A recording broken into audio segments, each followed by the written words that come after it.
हेमलेट। कृपा कर हमारे चैनल जंगल सफारी को सब्सक्राइब जरूर करें। धन्यवाद। डेनमार्क से कुछ दूरी पर एक खूबसूरत देश था। वहाँ हेमलेट नाम का राजा राज्य करता था। उसका विवाह एक अत्यंत सुंदर राजकुमारी के साथ हुआ। दोनों एक दूसरे को बहुत प्रेम करते थे तथा एक दूसरे के लिए हमेशा प्राण तक न्योछावर करने के लिए तैयार रहते थे। विवाह के बाद रानी ने एक पुत्र को जन्म दिया। उसका नाम कुमार हेमलेट रखा गया। बचपन से ही वह माता की अपेक्षा अपने पिता से अधिक प्रेम करता था। महाराज हेमलेट का क्लेडियस नामक एक छोटा भाई भी था। वह उन्हीं के साथ रहता था। इस प्रकार वे सुखपूर्वक जीवन बिता रहे थे। हेमलेट के राज्य में सुख समृद्धि का वास था। उसने लोगों की भलाई के लिए अनेक कार्य किए। यही कारण था कि प्रजा ऐसा राजा पाकर स्वयं को धन्य समझती थी। एक दिन भयंकर दुर्घटना घटी। राजा हेमलेट स्वर्ग सिधार गए। उनकी मृत्यु के बारे में क्लेडियस के अतिरिक्त कोई नहीं जानता था। आंखों में आंसू भरकर उसने भारी मन से घोषणा की कि एक जहरीले सर्प के काटने से महाराज हेमलेट काल का ग्रास बन गए हैं। हेमलेट की मृत्यु का समाचार प्रजा पर कड़कती बिजली बनकर गिरा। प्रजा अपने राजा हेमलेट को बहुत प्रेम करती थी। इस समाचार ने उन्हें दुख के गहरे सागर में डुबो दिया। सारे राज्य में शोक की लहर दौड़ गई। इस दुर्घटना का सबसे बुरा असर राजकुमार हेमलेट पर पड़ा। वह अपने पिता से बहुत स्नेह करता था। उसका अधिकांश समय उन्हीं के साथ व्यतीत होता था। उसका नन्हा दिल पिता की मृत्यु से बिल्कुल टूट गया। उसकी आंखों से निरंतर आंसू बहते रहते। उसकी भूख, प्यास और नींद समाप्त हो गई थी। किसी तरह समझा बुझाकर उसे सुलाया जाता, परंतु आधी रात के समय पिता को पुकारते हुए वह बिस्तर से उठ बैठता। उसके बाद सारी रात करवटें बदलते या रोते हुए गुजार देता था। इसी प्रकार 2 महीने बीत गए, लेकिन अब भी उसके दिलो दिमाग पर पिता की छाप ताजा थी। एक पल के लिए भी वह पिता को नहीं भूला था। वह उनके कक्ष में जाकर घंटों रोया करता था। अभी वह स्वयं को संभाल भी नहीं पाया था कि एक दिन एक समाचार सुनकर वह आश्चर्यचकित रह गया। उसे अपने कानों पर विश्वास नहीं हुआ। जिस मां ने जीवित रहते उसके पिता को अथाह प्यार दिया था, जो उनके लिए अपना सब कुछ न्योछावर करने को तत्पर रहती थी, उसी ने उसके चाचा क्लेडियस के साथ विवाह कर लिया था। इस बारे में उसने उसे भी कुछ बताना उचित नहीं समझा था। सारा कार्य बड़े गुप्त ढंग से संपन्न हुआ था। यह विवाह किसी भी प्रकार से उपयुक्त नहीं कहा जा सकता था। जहां रानी सुंदरता की मूर्ति थी, वहीं क्लेडियस बहुत काला, भद्दा और असामान्य कट-काठी का व्यक्ति था। ढूंढने पर भी उसमें कोई गुण नजर नहीं आता था। स्पष्ट शब्दों में कहा जाए तो वह किसी भी तरह से रानी और राजसिंहासन के योग्य नहीं था। परंतु ये बात केवल हेमलेट समझता था। रानी ने तो इस ओर से अपनी आंखें मूंद रखी थी। रानी ने इस विवाह के लिए बहुत जल्दी अपनी स्वीकृति दे दी थी। यही बात हेमलेट को सबसे अधिक चुभती थी। उसके पिता को गुजरे अभी 2 महीने ही हुए थे और उसकी मां ने दूसरा विवाह कर लिया था। पति के लिए उसकी मां के मन में जो प्रेम था, जो समर्पण भाव था, वह इतनी जल्दी कहां लुप्त हो गया, इस बात ने हेमलेट को चिंता में डाल दिया।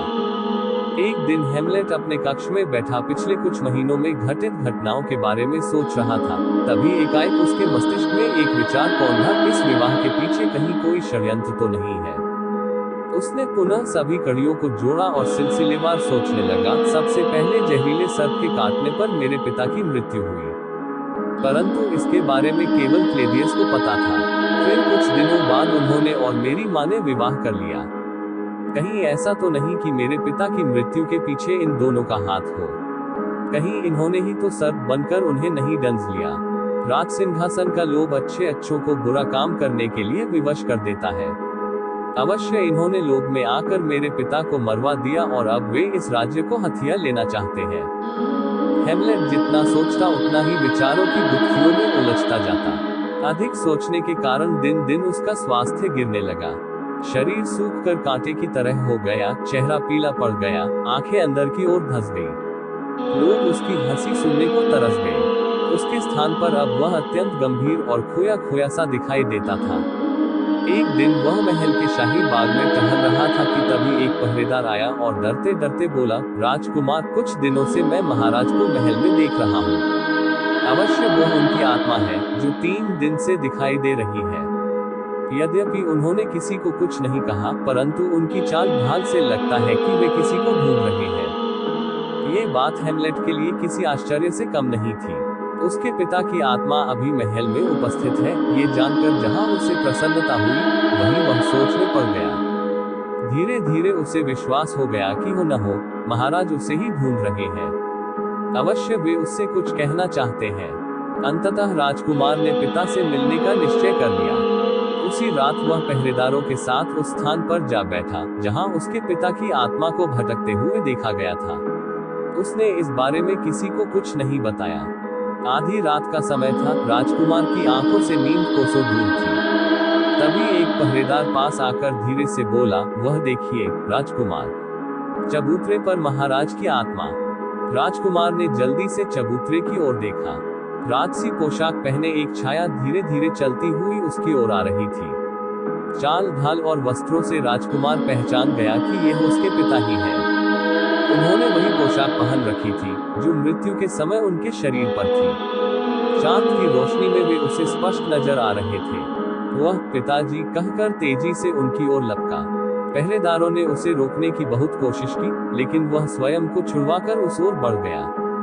जब दोनों के बीच कुछ कदमों की दूरी रह गई, तब उस छाया ने उसे एक एकांत कोने की ओर चलने का संकेत किया।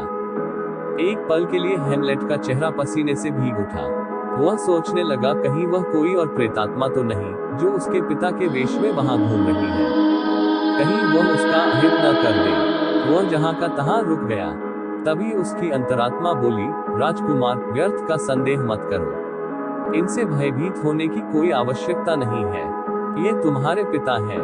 राजकुमार के मन का भय समाप्त हो गया और वह छाया के साथ एक कोने में पहुंचा। छाया ने नजरें उठाकर इधर उधर देखा। दूर दूर तक कोई नहीं था जो उनकी बातें सुन सके। आश्वस्त हो जाने के बाद छाया के मुख से पहला शब्द निकला, कुमार, मेरे बेटे। एक लंबे अरसे के बाद अपने पिता की स्नेहयुक्त आवाज सुनकर राजकुमार की आंखों में आंसू उमड़ आए। उसका गला रुंध गया। दिल चाहा कि वह दौड़कर पिता से लिपट जाए, उनसे लाड करे, परंतु उन्होंने उसे रोक दिया। तब राजकुमार स्वयं को संयत करते हुए बोला, पिताजी, अभी तक आप इस प्रकार भटक क्यों रहे हैं? कौन सी बात आपकी मुक्ति में बाधा बन रही है? क्यों आपकी आत्मा बेचैन है? मुझे सब कुछ स्पष्ट रूप से बताइए। छाया धीरे से बोली, पुत्र, इन सब का एक ही कारण है, और वह कारण है मेरी रहस्यमय हत्या। हत्या? यह क्या कह रहे हैं आप पिताजी? चाचा जी ने तो कहा था कि आपकी मृत्यु सर्प के काटने से हुई थी। राजकुमार ने आश्चर्य में भरकर पूछा, कुमार, मेरी मृत्यु सर्प के काटने से नहीं हुई, मेरी हत्या हुई है। तुम्हें यही बात बताने के लिए अब तक मेरी आत्मा भटक रही थी। आज इस रहस्य से पर्दा उठाकर मेरी आत्मा को शांति मिलेगी। छाया शांत स्वर में बोली, परंतु आपकी हत्या कौन कर सकता है? किसने ये नीच काम किया है? आप मुझे बताएं, उस दुष्ट को मैं स्वयं अपने हाथों से दंडित करूंगा। राजकुमार उत्तेजित होते हुए बोला, शांत हो जाओ कुमार, ये कार्य आवेश में आकर करने का नहीं है। तुम मन को शांत करके धैर्य पूर्वक मेरी बात सुनो। राजकुमार कुछ देर तक आंखें बंद करके स्वयं को शांत करता रहा। फिर उसने पिता से सारी बात बताने के लिए कहा। तब छाया सत्य से पर्दा हटाते हुए बोली, कुमार, मेरी हत्या करने वाला कोई और नहीं, मेरा अपना ही भाई है। हाँ, मेरी हत्या क्लेदियस ने की है। जिस दिन मेरी मृत्यु हुई, उस दिन मैं सभी दैनिक कार्य निपटाकर शाही बाग में विश्राम कर रहा था। ठंडी हवाओं के कारण मुझे नींद आ गई। उस समय कोई भी मेरे आसपास नहीं था। अवसर उचित जानकर क्लेदियस वहां आया और मेरे कान में विषैले द्रव्य की 2 बूंदें डाल दी। उस द्रव्य के प्रभाव से मेरी नसें जल उठी और मेरा दिल जोर जोर से धड़कने के बाद शांत हो गया। इस तरह उसने सब कुछ छीनकर भटकने के लिए मुझे इस लोक में धकेल दिया। कुमार, यदि मुझसे प्यार है तो प्रतिज्ञा करो, तुम क्लेदियस से मेरी मृत्यु का प्रतिशोध अवश्य लोगे। तभी मेरी आत्मा को शांति और मुक्ति मिलेगी, अन्यथा मैं युगों युगों तक इसी प्रकार भटकता रहूंगा। राजकुमार को पहले से क्लेदियस पर शक था। पिता की बात ने उसके शक को यकीन में बदल दिया था। वह प्रतिज्ञा करते हुए बोला, पिताजी, क्लेदियस ने आपको मुझसे छीना है। मैं उससे आपकी हत्या का प्रतिशोध लेकर रहूंगा। जब तक मैं प्रतिशोध नहीं लूंगा तब तक चैन से नहीं बैठूंगा। लेकिन एक बात का ध्यान रखना कुमार, तुम अपनी माता को क्षमा कर देना।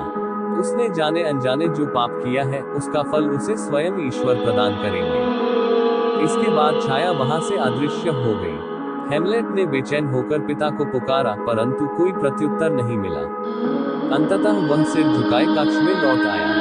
हेमलेट ने जो प्रतिज्ञा की थी वह उसे जल्दी से जल्दी पूरा कर लेना चाहता था, जिससे उसके पिता की आत्मा को शांति मिल सके।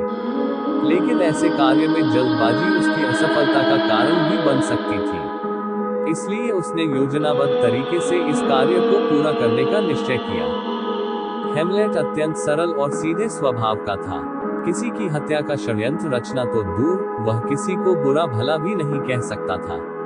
इसके अतिरिक्त क्लेदियस के गुप्तचरों की भी उस पर कड़ी नजर थी। हेमलेट सतर्क था, इसलिए गुप्तचरों की निगरानी की बात जानता था। उसे सबसे पहले इस निगरानी से छुटकारा पाना था, तभी वह कोई योजना बना सकता था। अतः उसने एक चाल चली और पागलों की तरह व्यवहार करने लगा। उसने ऐसा अभिनय किया कि उसकी चाल ढाल, व्यवहार और हरकतों को देखकर सभी को उसके पागल होने का विश्वास हो गया। क्लेदियस को उससे कोई खतरा नहीं रहा। उसे चुनौती देने वाला पागल हो चुका है, इस विचार ने उसे राजकुमार की ओर से लापरवाह बना दिया। इसी के चलते उसने गुप्तचरों को भी निगरानी से हटा दिया। दरबार में एक वजीर था जिसकी ओफिलिया नाम की एक पुत्री थी। राजकुमार उसे बहुत प्रेम करता था, परंतु ओफिलिया उससे दूर दूर रहती थी। सभी ने सोचा कि शायद प्यार में मिली असफलता ने ही राजकुमार के होशो हवास छीन लिए हैं। ये बात हेमलेट के लिए मददगार सिद्ध हो सकती थी। उसने इसका लाभ उठाने का निश्चय कर उसी समय ओफिलिया के नाम एक पत्र लिखा। पत्र की भाषा बहुत ही उलझी हुई और अटपटी सी थी। किसी के लिए भी उसे समझना बहुत मुश्किल था। फिर भी उसका सार केवल इतना था कि वह ओफिलिया से बहुत प्रेम करता था और उसी के कारण उसका ये हाल हुआ है। ओफिलिया ने ये पत्र पिता को और उसने क्लेदियस को दिखाया। उसका रहा सहा संदेह भी जाता रहा। उसने राजकुमार को पूरी तरह से स्वतंत्र कर दिया। अब वह कहीं भी बेरोक टोका जा सकता था। हेमलेट ने जैसा सोचा था उसमें वह पूरी तरह से सफल रहा। अब उसने योजना बनाकर क्लेदियस के विरुद्ध षड्यंत्र रचना आरंभ कर दिया। उन्हीं दिनों नगर में एक नाटक मंडली आई हुई थी। वह प्रतिदिन जिस नाटक का मंचन करती थी उसमें एक राजा की हत्या के षड्यंत्र के बारे में दिखाया जाता था। वह दृश्य इतना स्वाभाविक और वास्तविकता के पास प्रतीत होता था कि दर्शकों की आंखें भर आती, उनका मन दुखी हो जाता। ये नाटक बड़ा लोकप्रिय हुआ। राजकुमार हेमलेट ने भी एक बार वह नाटक देखा था। उसे देखकर उसे अपने पिता की मृत्यु का दृश्य याद आ गया। तभी उसे एक विचार सूझा। उसने सोचा नाटक मंडली के साथ मिलकर राजा की मृत्यु के दृश्य में फेरबदल कर दिया जाए और उसे देखने के लिए क्लेदियस को आमंत्रित किया जाए। यदि अपने पाप को लेकर उसके मन में जरा भी पश्चाताप हुआ तो उसके हाव भाव ही उसके गुनाह को प्रकट कर देंगे। ये सोचकर उसने नाटक मंडली के सदस्यों को महल में आमंत्रित किया और उनके समक्ष एक प्रस्ताव रखते हुए बोला, मैंने एक नाटक लिखा है।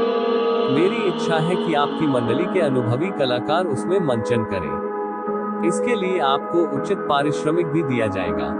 राजकुमार, आपके लिखे नाटक में काम करके हम स्वयं को धन्य समझेंगे। लेकिन क्या हम नाटक की कथा संक्षेप में सुन सकते हैं? इससे हमें नाटक को समझने में आसानी रहेगी। नाटक मंडली के प्रमुख ने प्रसन्न होकर कहा। राजकुमार नाटक की कथा सुनाते हुए बोला, ये नाटक गुंजाक नामक राजा की कहानी है। गुंजाक वियना नगरी का राजा था। वह अपनी रानी बेपतिस्ता को बहुत प्रेम करता था।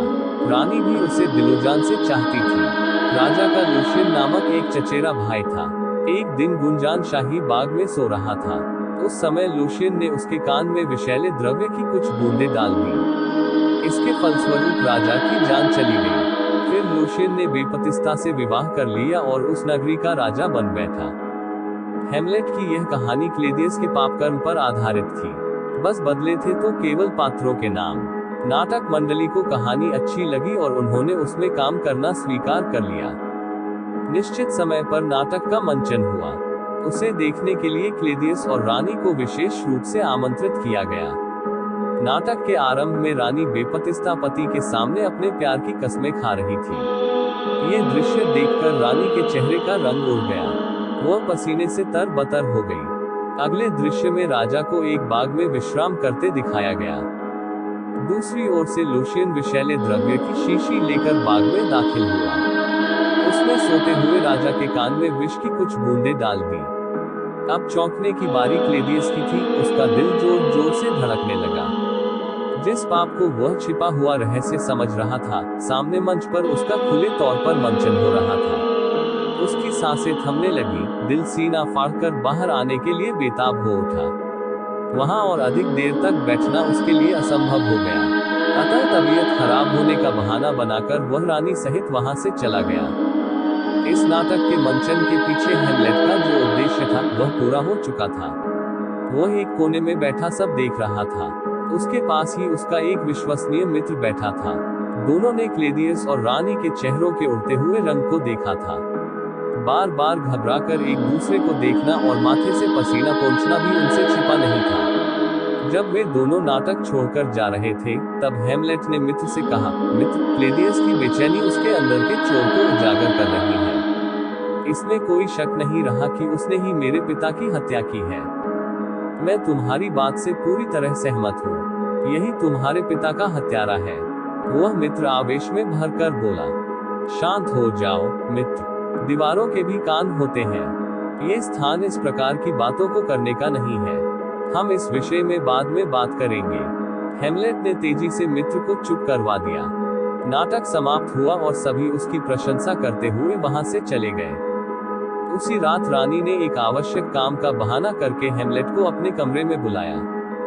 हेमलेट को पता था कि नाटक देखने के बाद क्लेडियस और भी सतर्क हो जाएगा तथा अपनी चालें चलना शुरू कर देगा। इसलिए जब उसकी मां ने उसे अपने कक्ष में बुलाया तो वह समझ गया कि निर्णायक समय पास आ पहुंचा है। उसे अपनी मां से घृणा होने लगी, क्योंकि वह भी हत्यारे का साथ दे रही थी। लेकिन उसे अपने पिता के शब्द याद थे, इसलिए उसने निश्चय किया कि चाहे कुछ भी हो जाए, वह अपनी मां का कोई अहित नहीं करेगा। किसी प्रकार स्वयं को नियंत्रित करके हेमलेट रानी के कक्ष में प्रविष्ट हुआ। उस समय रानी खिड़की के पास खड़ी बाहर की ओर देख रही थी। कदमों की आहट पाकर वह मुड़ी और उसे संबोधित करते हुए बोली, आओ कुमार, बैठो। आपको जो कहना हो ऐसे ही कह दे। हेमलेट ने रूखे स्वर में कहा, तो सुनो कुमार, तुम जो कुछ कर रहे हो वह ठीक नहीं है। अपने पिता के विरुद्ध ऐसा कार्य करते तुम्हें लज्जा नहीं आती? क्यों कर रहे हो ऐसा? इस बार रानी का स्वर थोड़ा कठोर हो गया था। हेमलेट समझ गया कि रानी का संकेत क्लेडियस की ओर है। उसका मुंह कड़वाहट से भर उठा और वह तीखे स्वर में बोला, आप किस पिता की बात कर रही है? वह जो वास्तव में मेरे पिता थे या फिर उसकी जो मेरा पिता बनने की कोशिश कर रहा है? रानी उसके पास आकर बोली, मैं महाराज क्लेडियस की बात कर रही हूँ। अब वे ही तुम्हारे पिता हैं। क्लेडियस के लिए पिता शब्द सुनकर राजकुमार का चेहरा गुस्से से तमतमा उठा। वह मुंह से आग उगलते हुए बोला, क्लेडियस मेरा पिता कभी नहीं हो सकता। वह मेरे स्वर्गीय पिता का हत्यारा है। उस आस्तीन के सांप को पिता कहने से पहले मेरी जिह्वा जल जाएगी। मेरी तलवार उसका रक्त पीने के लिए तरस रही है। जब तक उस पापी को मैं मौत के घाट नहीं उतारूंगा, तब तक मुझे चैन नहीं मिलेगा। राजकुमार का ऐसा रौद्र रूप देखकर रानी भय से थर थर कांपने लगी। उसे लगा मानो स्वयं महाराज उसके सामने आकर खड़े हो गए हों। वह कुछ कदम पीछे हटी और तेजी से कक्ष से बाहर जाने के लिए मुड़ी। लेकिन राजकुमार ने आगे बढ़कर उसका मार्ग रोक लिया और कठोर स्वर में बोला, रानी मां, जाने से पहले आपको मेरे एक प्रश्न का उत्तर देना होगा, अन्यथा मैं आपको यहाँ से बाहर नहीं जाने दूंगा। मैं तेरी माँ हूँ। मुझसे ऐसे बात करते हुए तुझे शर्म नहीं आती? मैं यहाँ से जा रही हूँ, देखती हूँ तू क्या करता है। ये कहकर जैसे ही रानी ने आगे कदम बढ़ाया, वैसे ही राजकुमार ने उसका हाथ पकड़ लिया। रानी ने हाथ छुड़ाने की बहुत कोशिश की, लेकिन असफल रही। राजकुमार का गुस्से से भरा चेहरा देखकर वो पहले ही भयभीत थी। हाथ पकड़ने की घटना से उसका रहा साहस भी जवाब दे गया। वह सहायता के लिए चिल्लाने लगी। तभी बरामदे में लगे पर्दे के पीछे से भी बचाओ बचाओ की आवाजें आने लगी। यह आवाज किसी पुरुष की थी। क्लेडियस पर्दे के पीछे खड़ा होकर उनकी सारी बातें सुन रहा था। लेकिन रानी को खतरे में पड़ा देखकर वह सहायता के लिए सैनिकों को पुकार रहा है। ये सोचकर हेमलेट ने तलवार निकाल ली और रानी को छोड़कर पर्दे के पास पहुंच गया। फिर उसने बिना पर्दा हटाए तलवार से उस पर वार कर दिया। कक्ष में एक चीख गूंजी और फिर धड़ाम से किसी के गिरने की आवाज के साथ सब कुछ शांत हो गया। पर्दे के पीछे छिपा आदमी मारा जा चुका है। ये सोचकर राजकुमार निश्चिंत हो गया था। वह उस व्यक्ति को देखना चाहता था। उसने आगे बढ़कर पर्दा एक ओर सरका दिया। जमीन पर ओफिलिया के पिता की लाश पड़ी थी। वह क्लेडियस का विश्वासपात्र था और उसी के कहने पर वहां छिपकर उनकी बातें सुन रहा था। राजकुमार के मुंह से अफसोस भरी आह निकली, अनजाने में मैंने इनकी हत्या कर दी। इसके लिए ओफिलिया मुझे कभी माफ नहीं करेगी। इसके बाद हेमलेट रानी की ओर मुड़ा। उसके हाथ में खून सनी तलवार देखकर रानी की सांसें उखड़ने लगी। हालत ऐसी हो गई मानो उसके प्राण निकलने वाले हों। हेमलेट ने तलवार नीचे कर ली और रानी के कंधों पर हाथ रखकर स्नेह भरे स्वर में बोला, माँ, तुम्हें मुझसे डरने की कोई आवश्यकता नहीं है। मैं तुम्हारा पुत्र हूँ। मैंने तुम्हारे अंश से जन्म लिया है। आज भी मैं तुम्हारा उतना ही सम्मान करता हूँ जितना पहले करता था। परंतु माँ, ये सच है कि क्लेडियस ने महाराज की हत्या की है। उसके हाथ महाराज के खून से रंगे हुए हैं। उसने सिंहासन पर अधिकार करने के लिए ही आपसे विवाह किया है। उस जैसे पापी और नीच का साथ देकर आप अपने वंश को कलंकित कर रही हैं। राजकुमार की बातें सुनकर रानी की नजरें शर्म से झुक गईं। उसके पास कहने को कुछ भी नहीं बचा था। हेमलेट ने माता का चेहरा ऊपर उठाया और दीवार पर टंगी महाराज की तस्वीर की ओर संकेत करते हुए बोला, देखो माँ, पिताजी हमारी ओर कितनी उम्मीद भरी निगाहों से देख रहे हैं। वे अपने हत्यारे से प्रतिशोध चाहते हैं। वे चाहते हैं कि हम एक साथ क्लेडियस को उसके किए की सजा दें। इस काम में आप मेरी सहायता करेंगी। हेमलेट के मुंह से यह स्नेहपूर्ण शब्द सुनकर रानी की आंखों में आंसू भर आए। उसके मन में ममता का सागर हिलोरे लेने लगा। उसने पुत्र को गले से लगा लिया। हेमलेट उसे सांत्वना देते हुए बोला, तुम चिंता मत करो माँ, मैं क्लेडियस को उसके किए की सजा अवश्य दूंगा। मुझे सिर्फ आपके आशीर्वाद की जरूरत है, जिससे मैं। तभी कमरे में एक स्वर गूंज उठा, जिसने राजकुमार की बात को पूरा कर दिया, अपने पिता की हत्या का बदला ले सकूं। राजकुमार ने चौंक कर स्वर की दिशा की ओर देखा। वहां उसके पिता की आत्मा खड़ी हुई थी। वह खुशी से चीख पड़ा, पिताजी, आप आ गए। पिताजी। महाराज की आत्मा शांत स्वर में बोली, पुत्र, मैं तुम्हें यहाँ तुम्हारे कर्तव्य की याद दिलाने आया हूँ। तुम्हें अपनी प्रतिज्ञा याद है न कुमार? तुम्हें क्लेडियस से मेरी हत्या का बदला लेना है। पिताजी, मैं ये बात कभी नहीं भूल सकता। अपनी प्रतिज्ञा पूरी करने के लिए मैं अपने प्राणों की आहुति देने से भी पीछे नहीं हटूंगा। उसे अपने पाप का फल अवश्य भुगतना होगा।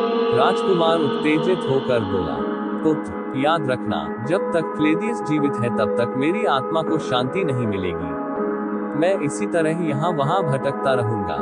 उससे प्रतिशोध ही मेरी मुक्ति का एकमात्र उपाय है।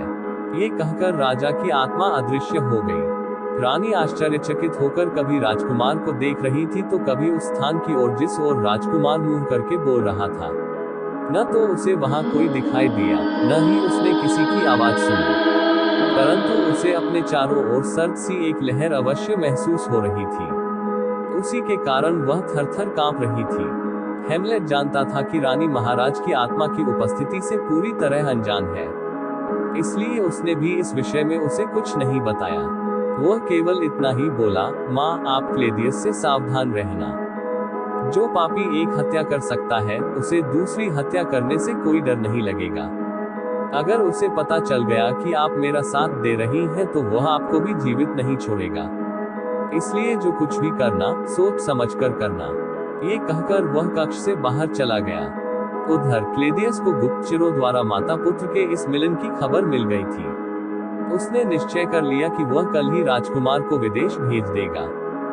दूसरे दिन प्रातः काल उसने हेमलेट को बुलाया और कठोर स्वर में बोला, कुमार, कल रात तुमने सबसे वरिष्ठ और वफादार वजीर की हत्या करके हमारे लिए संकट पैदा कर दिया है। इस घटना से प्रजाजन में क्रोध और असंतोष की लहर उठ रही है। इसलिए उचित यही है कि तुम कुछ दिनों के लिए यहाँ से कहीं दूर चले जाओ। मैंने इसका सारा इंतजाम भी कर दिया है। जब यहाँ सब कुछ शांत हो जाएगा तब तुम वापस लौट आना। इसके बाद उसने 2 विश्वसनीय अधिकारियों के साथ राजकुमार को जबरदस्ती जहाज पर चढ़ाकर विदेश भेज दिया। अफसरों को विशेष हिदायत दी गई थी कि मार्ग में अवसर देखकर उसे मौत के घाट उतार दिया जाए। राजकुमार उसके इरादों को भली भांति समझ रहा था, लेकिन वह विवश था। परंतु जाको राखे साया, मार सके न कोई। मार्ग में समुद्री डाकुओं ने जहाज पर आक्रमण कर दिया।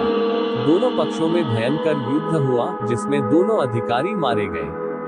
परंतु डाकुओं का सरदार हेमलेट को पहले से पहचानता था, अतः उसने उसे ससम्मान वापस डेनमार्क भेज दिया। डेनमार्क पहुंचते ही राजकुमार को एक बुरी खबर मिली। पिता की मृत्यु से ओफिलिया को गहरा सदमा पहुंचा था। इस सदमे को सहन न कर सकने के कारण उसने आत्महत्या कर ली। उस समय उसका अंतिम संस्कार किया जा रहा था। इस खबर ने हेमलेट को बुरी तरह से हिलाकर रख दिया। वह विक्षिप्त की तरह तेजी से उस ओर भागा, जहां ओफिलिया का शव रखा हुआ था। उसका भाई उसे दफनाने की तैयारी कर रहा था। उस समय क्लेदियस, रानी तथा अन्य दरबारीगण उसकी अंतिम क्रिया में उपस्थित थे। हेमलेट तेजी से भीड़ को चीरता हुआ आया और ओफिलिया के शव से लिपटकर जोर जोर से रोने लगा। उसका भाई एक पल के भौचक्का रह गया। फिर उसे याद आया कि इसी ने उसके पिता की हत्या की थी और इसी के कारण आज उसकी बहन उसे छोड़कर चली गई। उसने हेमलेट को पकड़ लिया और लात घूंसों से उसकी पिटाई करने लगा। हेमलेट को पिटते देख क्लेदियस मन ही मन बहुत खुश हो रहा था। वह चाहता था कि आज उसके रास्ते से हेमलेट नाम का कांटा हमेशा के लिए निकल जाए। परंतु तभी कुछ दरबारियों ने आगे बढ़कर दोनों को अलग अलग कर दिया। ओफिलिया का भाई क्लेदियस को संबोधित करते हुए बोला, महाराज, इसी ने मेरे पिता की हत्या की है। इसी के कारण मेरी बहन ने आत्महत्या की है। इसने मेरा घर उजाड़ दिया है। मैं इसे अपने हाथों से दंड देना चाहता हूँ। तुम्हारे आरोप 100% सही है, परंतु इसका अर्थ यह नहीं है कि इसे तुम इस प्रकार दंडित करो। मैं तुम दोनों के बीच द्वंद्व युद्ध निश्चित करता हूँ। इसमें जो विजयी होगा उसे ही जीवित रहने का अधिकार होगा। क्लेदियस ने मन ही मन मुस्कुराते हुए अपना निर्णय लिया। इस निर्णय के पीछे क्लेदियस का कुटिल दिमाग चल रहा था। वह जानता था कि ओफिलिया के भाई की तुलना में राजकुमार अभी बच्चा है। वह उसका सामना नहीं कर पाएगा। द्वंद्व युद्ध में नकली तलवारों का प्रयोग किया जाता था, लेकिन उसने ओफिलिया के भाई को असली तलवार थमा दी। उस तलवार में तेज जहर लगा हुआ था। यदि युद्ध में राजकुमार बच गया तो उसे मारने के लिए क्लेदियस ने एक और षड्यंत्र रचा था। उसने अपने पास एक शाही प्याला रखा, जिसमें शरबत के साथ साथ विषैले द्रव्य की कुछ बूंदें भी थीं। युद्ध आरंभ होने से पूर्व उसने घोषणा की कि युद्ध में विजयी होने वाले को वह सम्मान के रूप में शरबत का शाही प्याला पेश करेगा। उसके इस षड्यंत्र से रानी भी अनजान थी। निर्धारित समय पर युद्ध आरंभ हुआ। उसे देखने के लिए सारा नगर रणभूमि में उमड़ आया था। पहले तो हेमलेट ओफिलिया के भाई पर हावी रहा, लेकिन धीरे धीरे उसने हेमलेट पर प्रहार करने आरंभ कर दिए और फिर उसने उस पर एक प्राणघातक वार किया। हेमलेट ने खुद को बचाने का भरसक प्रयत्न किया, परंतु फिर भी तलवार ने उसके शरीर पर घाव बना डाला। जैसे ही विष हेमलेट के शरीर में गया, उसे भयंकर जलन होने लगी। वह समझ गया कि क्लेदियस ने उसके साथ छल किया है। जहर तेजी से उसके शरीर में फैल रहा था। उसे अपनी मौत दिखाई देने लगी, परंतु मरने से पहले वह अपनी प्रतिज्ञा पूरी करना चाहता था। अतः उसने ओफिलिया के भाई से तलवार छीनकर उसी के सीने में घोंप दी। फिर खून सनी तलवार लेकर उसने क्लेदियस की ओर देखा। उसका ये रूप देखकर रानी भयभीत हो गई। उसने घबराकर शाही प्याला उठाया और सारा शरबत पी लिया। जहर ने अपना असर दिखाया और रानी तड़पते हुए वहीं ढेर हो गई। माँ को तड़प तड़प कर प्राण त्यागते देख हेमलेट को पिता की मृत्यु याद आ गई। इस पापी ने उसे इसी प्रकार तड़पा तड़पा कर मारा था। वह तेजी से क्लेदियस की ओर लपका। जहर के असर के कारण उसके पैर बुरी तरह लड़खड़ा रहे थे, लेकिन गिरने से पहले वह किसी भी तरह क्लेदियस तक पहुंच जाना चाहता था। उसने सारी शक्ति एकत्रित की और सिंहासन के सामने जा पहुंचा। क्लेदियस ने भागने की कोशिश की, परंतु तब तक बहुत देर हो चुकी थी। हेमलेट ने उसके सीने में तलवार घोंप दी। क्लेदियस भयंकर चीत्कार करते हुए जमीन पर गिर पड़ा और कुछ ही देर में उसने प्राण त्याग दिए। हेमलेट के चेहरे पर संतोष और प्रसन्नता के भाव उतर आए। आखिरकार उसने अपने पिता की मृत्यु का प्रतिशोध ले लिया था। अब वह शांतिपूर्वक मर सकता था। उसे विश्वास